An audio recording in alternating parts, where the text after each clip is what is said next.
আমরা কোথায় আছি? বেনারস কাশী পবিত্র গঙ্গার বুকে আমরা নৌকাতে ভাসমান রয়েছি, কিন্তু পিছনে দেখছেন রাজা হরিশ্চন্দ্র ঘাট, আর পিছনে একের পর এক দাহমান হয়েই যাচ্ছে চিতা। যেমন এখানে দুটি চিতার বিশেষত্ব রয়েছে, একটা হচ্ছে মণিকর্ণিকা ঘাট, একটা হরিশ্চন্দ্র ঘাট। এই রাজা হরিশ্চন্দ্র ঘাটের এক বিশেষ বৈশিষ্ট্য রয়েছে, কারণ রাজা হরিশ্চন্দ্রকে একসময় বিশ্বামিত্র দানে তার সমস্ত কিছু চেয়ে নিয়েছিল।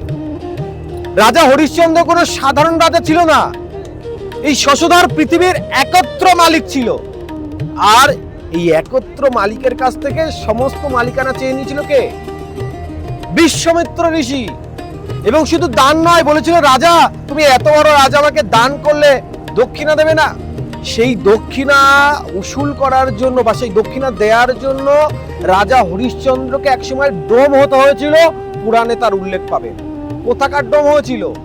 এই কাশী বিশ্বনাথ ধামের এই হরিশ্চন্দ্র ঘাটের ডোম হয়েছিল, এবং তার কাজ ছিল এই মৃত শরীরকে দাহ করা, আর যারা দাহ করতে আসবে তাদের কাছ থেকে কড়ি নেওয়া, পয়সা নেওয়া।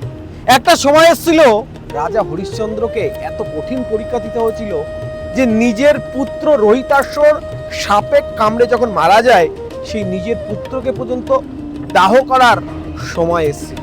তার স্ত্রীকে নিজের অঙ্গের অর্ধেক বস্ত্র কেটে দিতে হয়েছিল, যেহেতু তার কাছে অর্থ ছিল না। আবারও বিশ্বামিত্র তাকে সব ফিরিয়ে দিয়েছিল।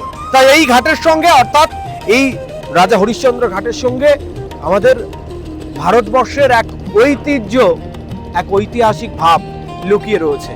যারা কাশী আসবেন অবশ্যই কিন্তু এই রাজা হরিশ্চন্দ্র ঘাটের দর্শন করবেন, জানবেন সত্যের মহাপ্রমাণ, আর এই জ্বলন্ত চিতা মানুষের সেই মোক্ষের দরে নিয়ে চলে যায়।